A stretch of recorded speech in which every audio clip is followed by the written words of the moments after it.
Bienvenidos y bienvenidas todas y todos a este nuevo contacto internacional en el marco de la consulta por la calidad educativa. En esta oportunidad conversaremos desde Colombia con Jorge Gantiva Silva. Jorge es filósofo egresado de la Universidad Nacional de Colombia, profesor titular de la Universidad del Tolima en Ibagué, Colombia. Se ha desempeñado como cooperante internacional del Centro Internacional Miranda en distintas oportunidades. Es cofundador del movimiento pedagógico asociado a la Federación Colombiana de Educadores FECODE, que tuvo su momento estelar en la década de los 90, del cual fue director del Centro de Estudios de Investigaciones Docentes entre el año 2000 y el 2005. Bienvenido, Jorge, a este contacto internacional. Muy buenos días, querido compañero Luis, y muy grato compartir con usted esta entrevista. Jorge, te has dedicado en los últimos tiempos a estudiar filosofía política, el tema de la refundación o la redefinición del Estado. ¿Qué tareas tiene el Estado pendiente hoy para poder abordar la transformación del sistema educativo? Hoy hay una discusión de fondo y es acerca de la discusión y el replanteo en torno al lugar que ocupa las comunidades, la sociedad civil, los sujetos sociales, la subjetividad, siempre opacado, siempre sobredeterminados por una obsesión del poder estatal, que entre otras cosas, por un lado el liberalismo y por el otro el socialismo realmente existente, hicieron desvanecer las dimensiones de las subjetividades y el papel de las comunidades y por lo tanto de los sujetos sociales y en concreto de los maestros, de las maestras, de las instituciones, de las escuelas, de los textos, de los saberes. Y en ese sentido me ocupo de una reflexión que en América Latina adelantamos un grupo de pensadores en torno a la idea gramsciana del Estado ampliado para reconfigurar un nuevo papel, una nueva legitimidad, también un poco lo que Boaventura de Sousa Santos denomina la reinvención de esa universidad, reconstruyendo hegemonía y legitimidad. Es decir, que para pensar la transformación de nuestros sistemas educativos tendríamos que no dejarle la tarea solo a los gobiernos, sino hacer las políticas desde los maestros. Exacto, ni solo a los gobiernos, ni solo al Estado. Tiene que ser un asunto mucho más allá de la obsesiva y sobredeterminante decisiones de la burocracia, del Estado como tal. Y tenemos el gran problema de que hoy, por otro lado, se configura el papel de la neocorporativización de las políticas públicas, que es el dominio de las instituciones financieras internacionales. Entonces tenemos por un lado esos gobiernos, muchos de los cuales han perdido su soberanía, y la sobredeterminación de las instituciones financieras internacionales han opacado, han silenciado, han desvanecido valores fundamentales para la reconstrucción de la transformación de la universidad pública y de la universidad en general en América Latina y en particular en los países andinos. Jorge, hagamos un poco de historia, revisemos la historia del magisterio colombiano, de la cual tú no solo fuiste testigo, sino protagonista activo. En la década de los 80 el movimiento magisterial colombiano se avivó, recogió las banderas caídas y tomó un nuevo protagonismo. Comenzaron a publicarse nuevas ediciones de la revista Cultura y Educación. FECODE pasó a ser no solo un instrumento sindical, sino un instrumento que pensó a la labor magisterial. El propio surgimiento del Centro de Investigaciones Educativas que tú dirigiste es un hito importante. Si quisiéramos hacer un balance de ese periodo de oro del magisterio colombiano, ¿cuáles serían los grandes alcances obtenidos en esa etapa? Sí, el magisterio colombiano venía de un largo periodo de corporativización, por llamarlo así, dominado por una idea maximalista según la cual si no cambiaba la sociedad, no cambiaba la educación.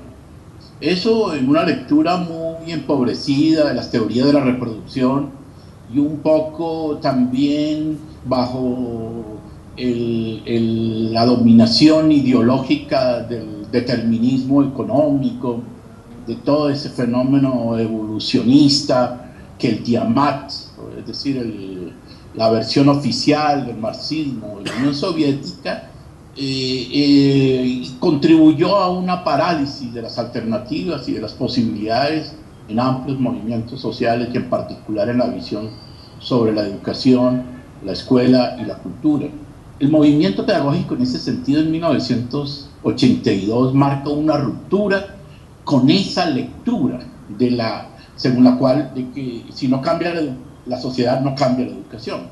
Un poco hicimos una lectura muy juiciosa de la tercera tesis sobre Feuerbach, de que si bien las circunstancias son las que determinan la educación, nunca hay que olvidar que esa educación es profundamente social, humana, histórica, y por lo tanto el educador debe ser educado como tal.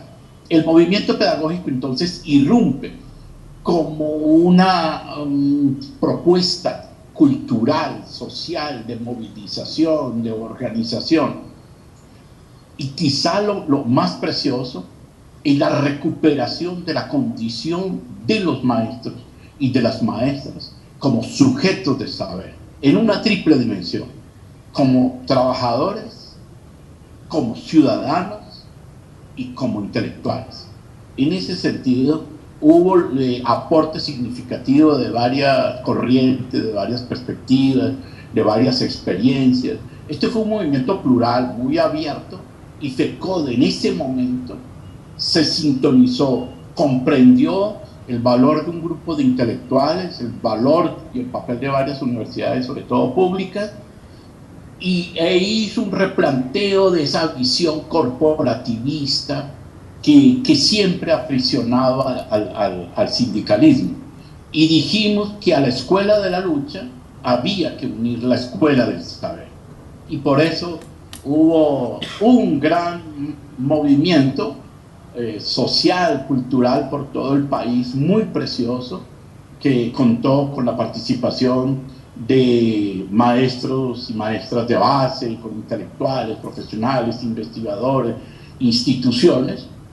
Y esa época de oro produjo un capital cultural, por llamarlo así en términos de Bourdieu, de gran producción teórica, gran producción de pensamiento, de revistas, pero debo decir de manera muy clara y nítida que eso también contó sobre la base, contó con una decisión, con una voluntad política, o dicho de otra manera, el movimiento pedagógico fue posible gracias a un replanteo de la política, y su opacamiento, su desvanecimiento posterior responde también a la neocorporativización del sindicato y a la pérdida de la estrategia, digamos, pedagógica, cultural y sindical que después acusó la dirección y el movimiento sindical magisterial en Colombia.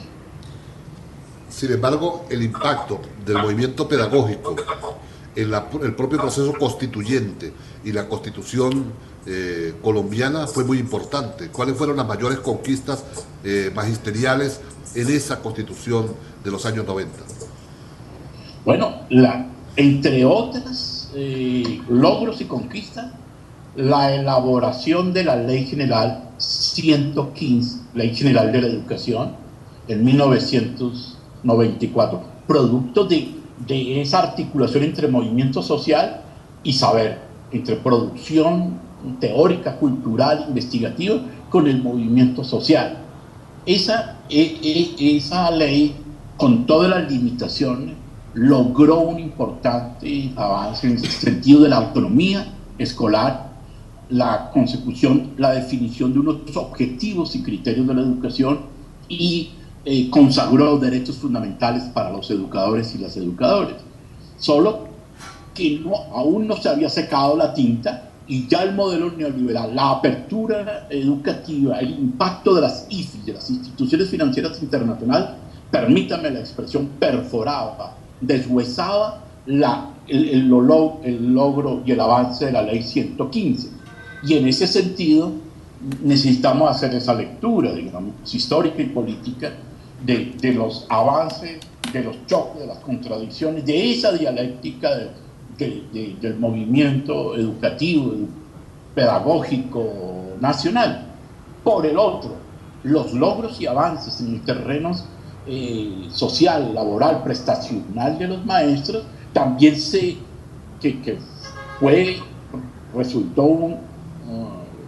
generó unos grandes reconocimientos, también en virtud de esa política neoliberal de privatización, de mercantilización, de flexibilización, destruyó elementos fundamentales que fueron los actos legislativos sobre salud, sobre derechos fundamentales de los profesores y las profesoras. En este momento, precisamente, la federación, tengo entendido, pues ya llevo un buen tiempo que no estoy en contacto con ellos, pero tengo mucha información en el sentido de que muchos de sus derechos que fueron en un momento reconocidos han sido vulnerados, y el problema de salud, el problema de las condiciones laborales de los educadores, el problema del estatuto. Por ejemplo, se tenía para el movimiento pedagógico un estatuto docente único, y después, en virtud de ese proyecto, de esa política, fue introducido, fue impuesto otro estatuto, y hoy existen 2 estatutos que de verdad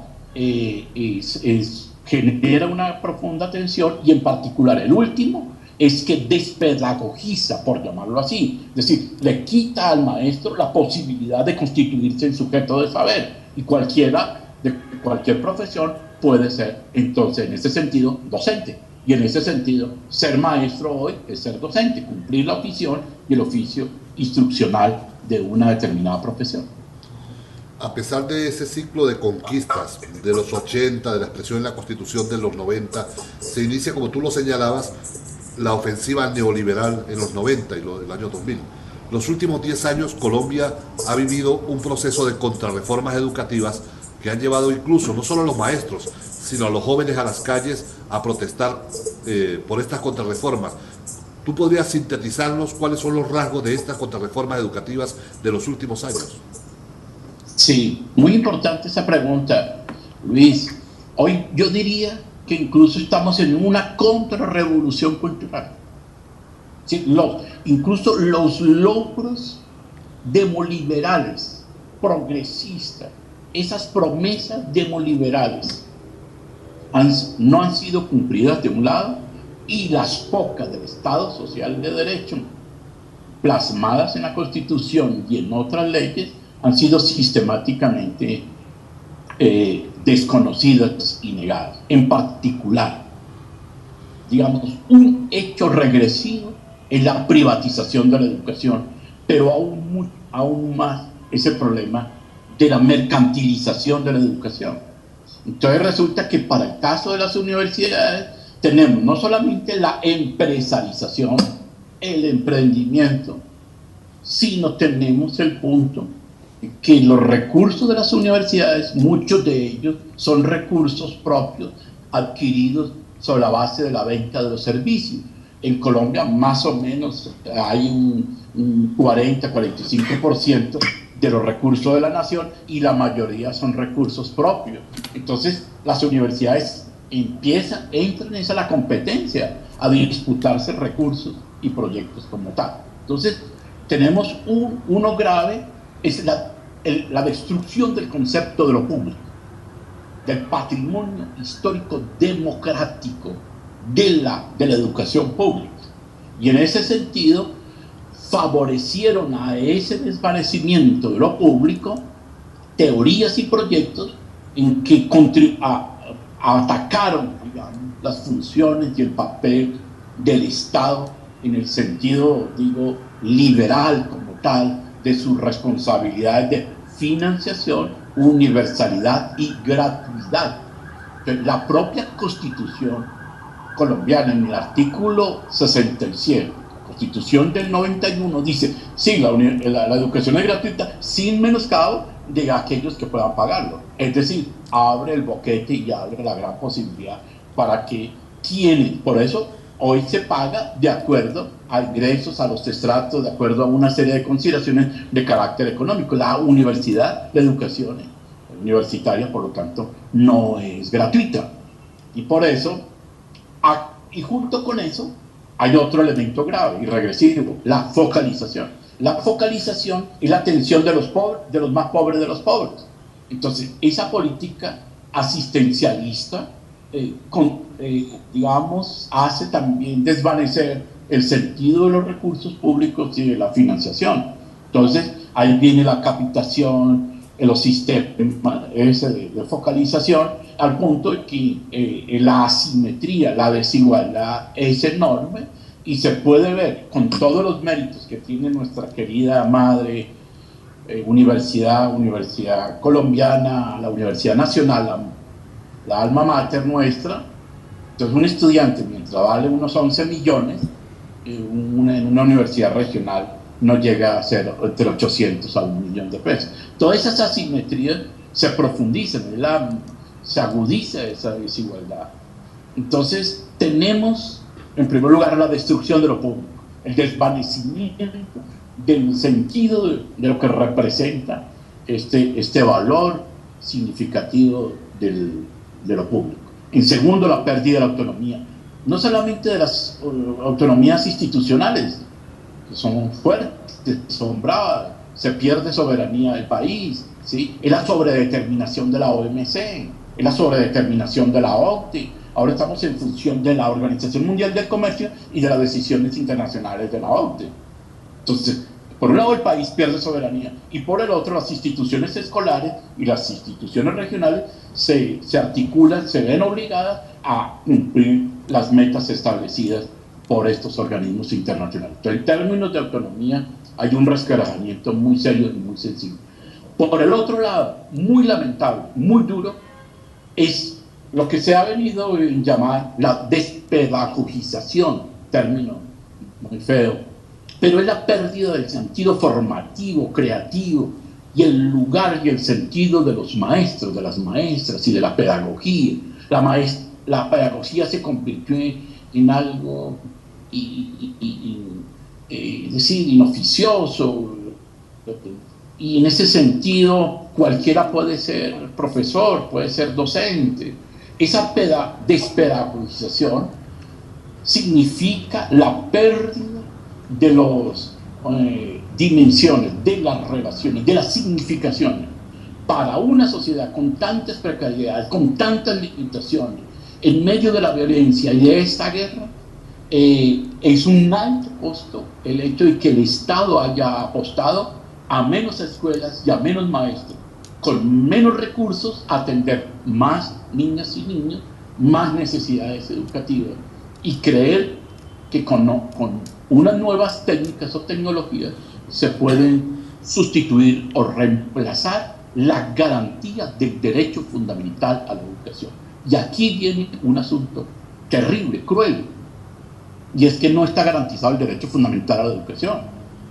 Y en particular, se dice en general que la educación superior es un derecho, pero no es un derecho fundamental, no está regulado. Siempre la población tiene que recurrir al recurso de tutela, interponer recurso de tutela para garantizar sus derechos, pero es un derecho individual.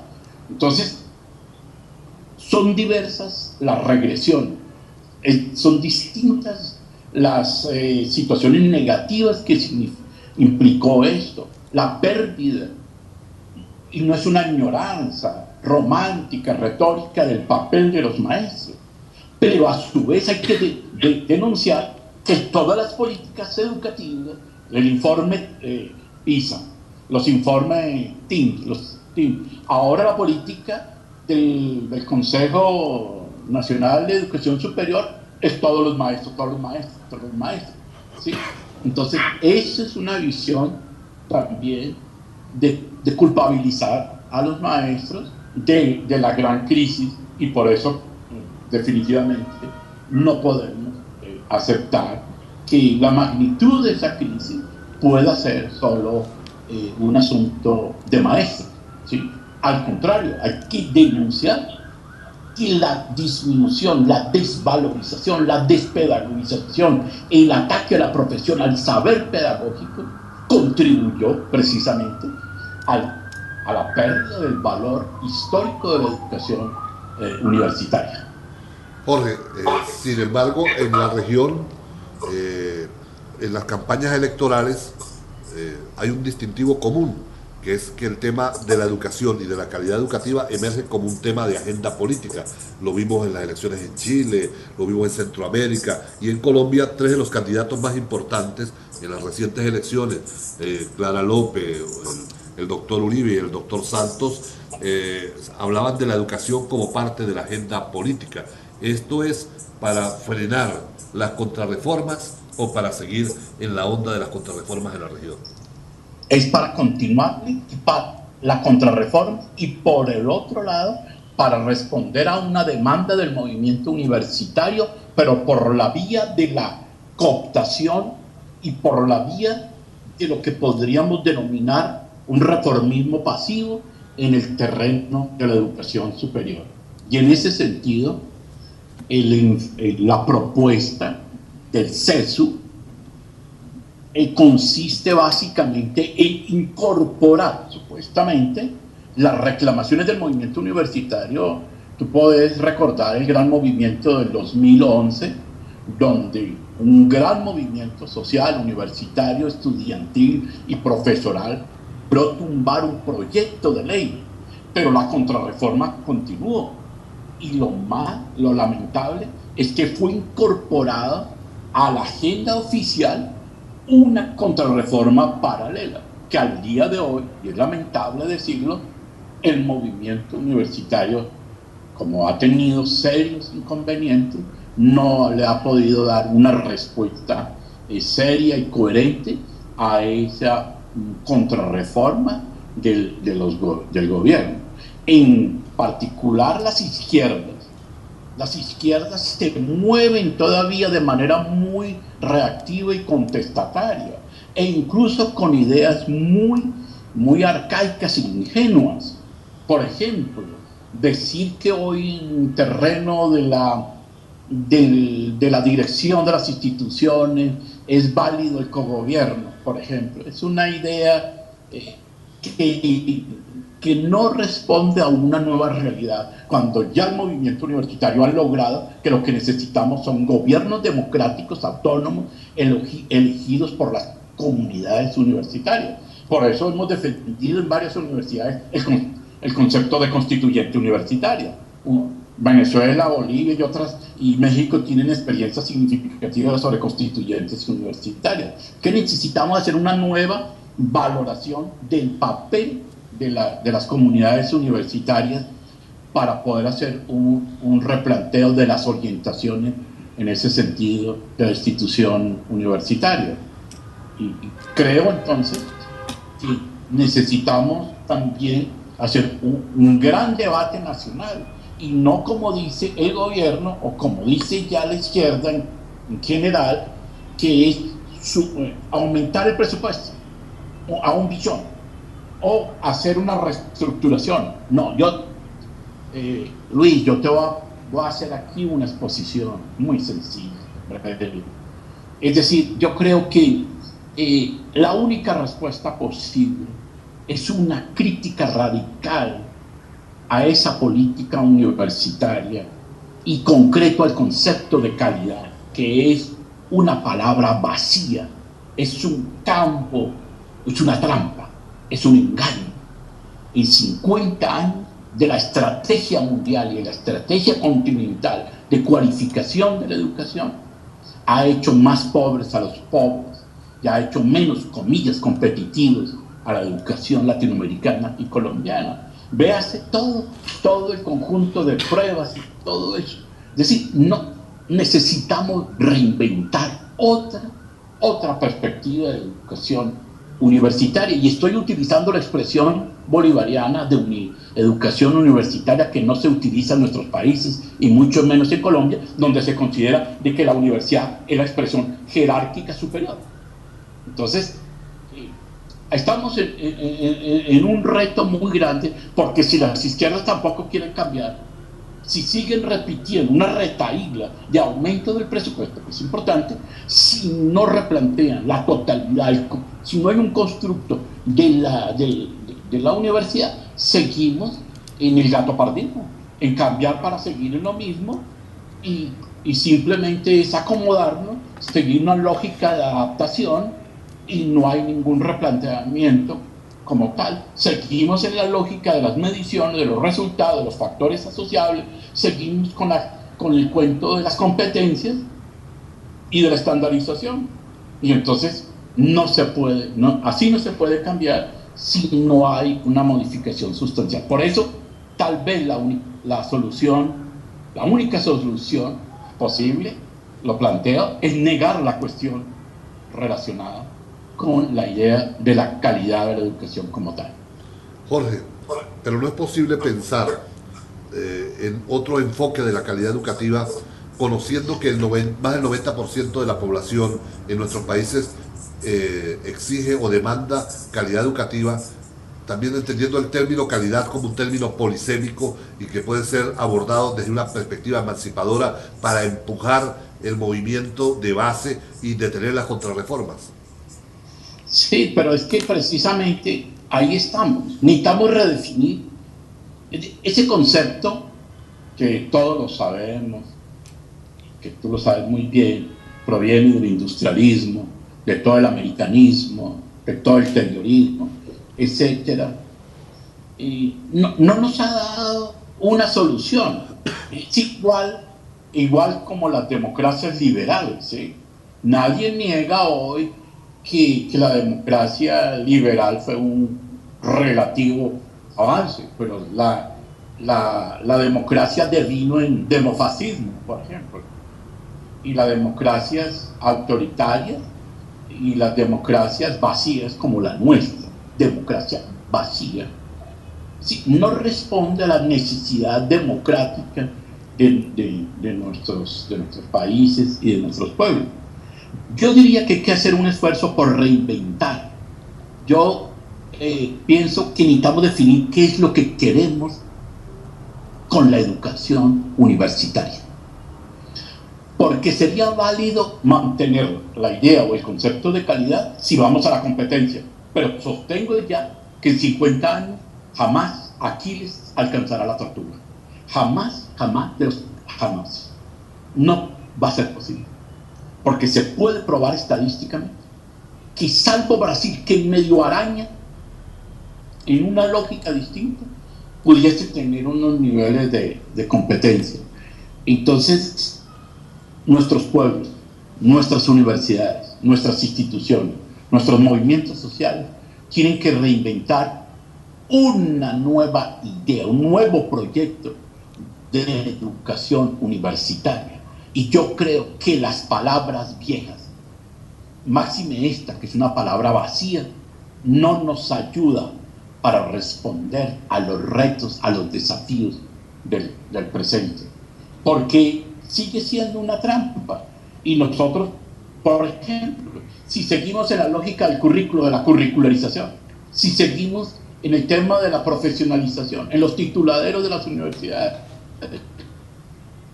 ¿qué calidad? Luis, mira, el 87% del profesorado universitario es de cátedra, por flexibilización, por precarización, los salarios, mire, no son ciudadanos de primera categoría y siguen con el cuento. No hay sino 3 universidades que a lo sumo tienen unas revistas indexadas de primera categoría, las A1, ¿sí? La producción es precaria en todo el conjunto de América Latina. Y eso no quiero hacer una lectura pues negativa, porque Argentina tiene elementos muy avanzados, Brasil, México, Chile, sí, pero ¿en qué lógica? ¿Cierto? Entonces yo digo que, y a la luz de las consideraciones que hicimos en el movimiento pedagógico, necesitamos replantear el tema de la calidad de la educación universitaria. Y por ejemplo dijimos tres cosas. Llamemos, si usted quiere, llamar calidad a eso, digamos, cuáles son los objetivos de la educación. Definamos un tema de proyecto histórico, de país. ¿Qué es lo que queremos? ¿Qué es lo que queremos? Yo recuerdo lo de la Revolución Mexicana, Vasconcelos, en alfabetismo, ¿cómo se resuelve? Con organización social, con alimentación y con libros, con maestros, con maestras. ¿Sí?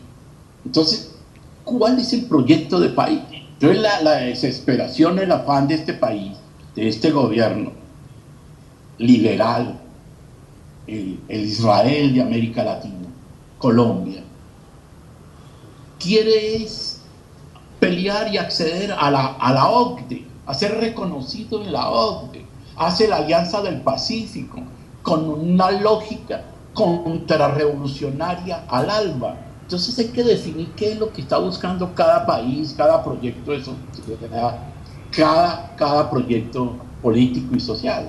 Entonces, por eso, en el movimiento pedagógico ya está en la revista, hicimos amplias discusiones, hicimos acuerdos, objetivos, ideas, proyectos. Dos, autonomía,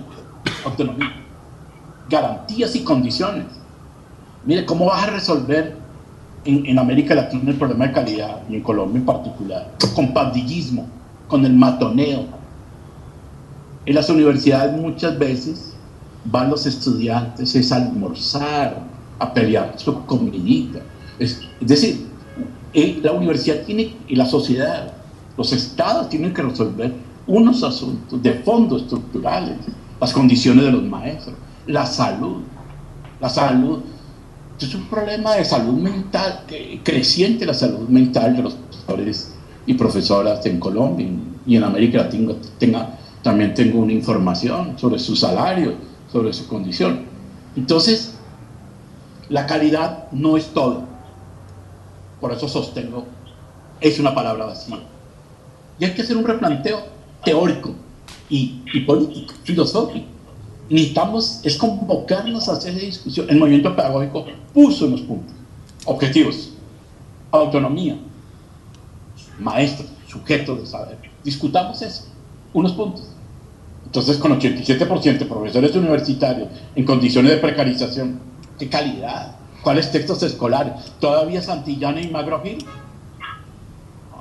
Ahí hay un problema de fondo estructural, que por eso sostengo la paradoja de Zenón de Lea. Pero también quiero cerrar este punto con la expresión de Alí Primera.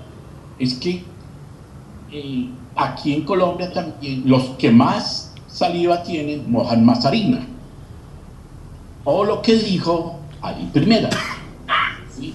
A propósito de la expresión bíblica, que es más difícil que pase un cabello por el ojo de una aguja que un rico en el reino de los cielos.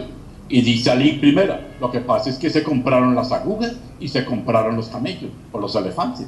Así pasa con la educación privada, con la educación de élite, ¿sí? Aquí el salario es una discusión de puntos salariales, donde solo el 5% de profesores está en el grupo élite. Entonces, ¿qué calidad de la educación? Cuando en todas las universidades necesitamos hay que responder, por ejemplo, calidad, para ponerte en ese punto. Calidad quiere decir, no en área de la discusión, pero te voy a decir, calidad, abordar el tema de la personalidad histórica, de la juventud, de la niñez, su comida, sus condiciones, sus derechos sexuales, su cultura, su mundo, su alimentación. Con carbohidratos no se forma nada, con azúcares. Es decir, esto es un tema que me preocupa porque estoy viviendo en una región con altos índices de pobreza, desigualdad y de violencia. La vivimos con 87% de profesores precarizados, solo ocupando los últimos lugares de lo último en las regiones apartadas de violencia, en medio de esta belleza natural. tenemos las grandes empresas transnacionales disputando los recursos, esa es la otra, las patentes intelectuales. Luis, la magnitud de esta crisis la necesita abordar el movimiento social universitario de América Latina y necesitamos convocarnos para hacer un replanteo histórico de esta situación tan grave de las universidades. Jorge, para ir terminando este primer contacto internacional, nos gustaría que le dirigieras un mensaje a los maestros, a las maestras, a los profesores, a las profesoras venezolanas que en sus centros educativos están aprovechando el debate de la calidad educativa para avanzar en ideas, propuestas respecto a la transformación de nuestros sistemas educativos. ¿Cuál es tu mensaje a ellos, Jorge? Mi mensaje es de mucha valentía, de coraje, de amor, de afecto y de solidaridad. Necesitamos volver a el sentido de la pedagogía, del lugar de los maestros, el lugar de los saberes, mucho más allá de los diálogos de saberes, es la reconstrucción del mundo de la vida. Necesitamos hacer un proyecto, crear un mito, para utilizar la expresión de Sorel, o utilizada también por Gramsci, que volver a reconstruir el ideario de los maestros y de las maestras. No puede ser el de la adaptación, la corporativización y la cooptación. Necesitamos hacer un gran esfuerzo por lo que dijo Boaventura de Sousa. Hay que discutir nuevamente la legitimidad de la universidad. Hay que hacer un replanteo histórico de lo que se ha venido llamando universidad. Venezuela y Bolivia han dado unos pasos, pero de mucha discusión. Usted sigue llamando currículo a un trayecto pedagógico. ¿Cuáles son los textos? ¿El texto de Santillana o el texto de los maestros elaborados? Los lugares, la titulación, por ejemplo. Es decir, necesitamos quebrar también en el nuevo ciclo histórico de nuestra América unas nuevas ideas para asumir, digamos, ese horizonte. Por eso las ideas de Rodríguez, de Simón Rodríguez, las de Benjamin, porque Benjamin nos ayuda también a replantear, a ponerle freno de mano a la idea de que hay que seguir en el progreso, en la competencia, en la estandarización, en la homogenización. Y esa es una locura que nos lleva a la barbarie, y nos lleva a la barbarie porque son los grandes conglomerados internacionales.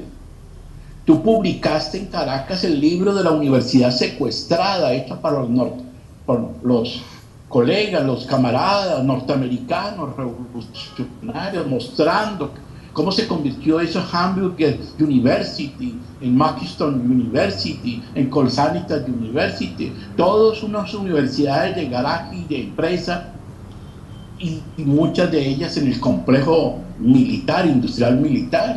Entonces, necesitamos hacernos un debate en nuestros gobiernos, en nuestros pueblos, y por eso pienso, y ese es mi mensaje a los maestros y a maestras, a quienes reconozco como sujetos, como creadores, como portadores, como formadores de la personalidad histórica de los pueblos, a que convoquemos, unamos nuestras fuerzas, nuestras ideas a una renovación de lo que podríamos denominar movimiento pedagógico latinoamericano en clave emancipadora, plantearle debate a los estados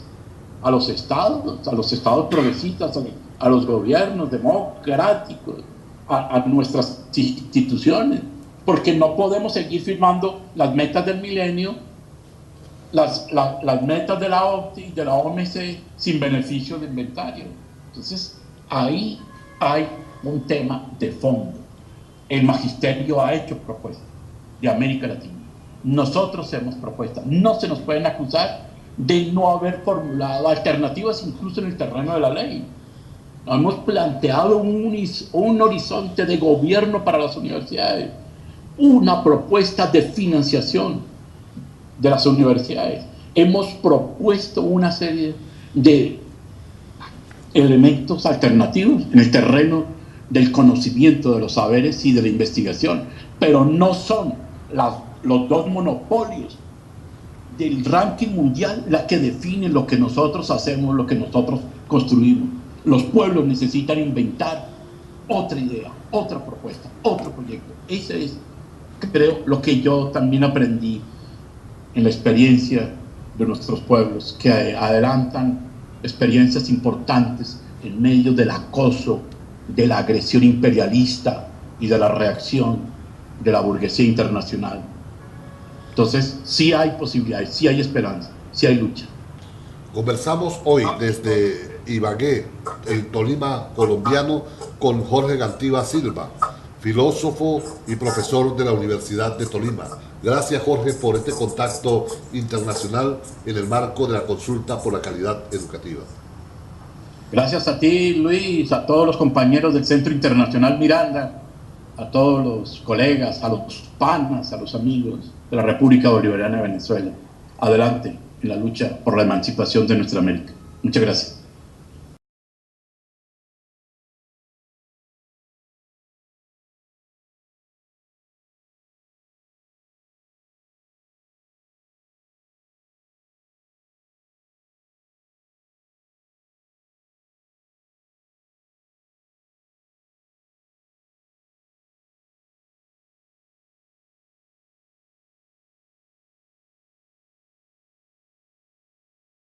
Bienvenidos y bienvenidas todas y todos a este nuevo contacto internacional en el marco de la consulta por la calidad educativa.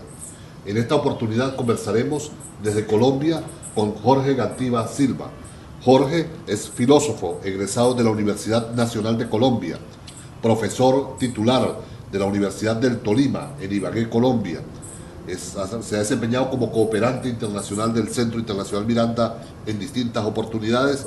Es cofundador del movimiento pedagógico asociado a la Federación Colombiana de Educadores, FECODE, que tuvo su momento estelar en la década de los 90, del cual fue director del Centro de Estudios de Investigaciones Docentes entre el año 2000 y el 2005. Bienvenido, Jorge, a este contacto internacional.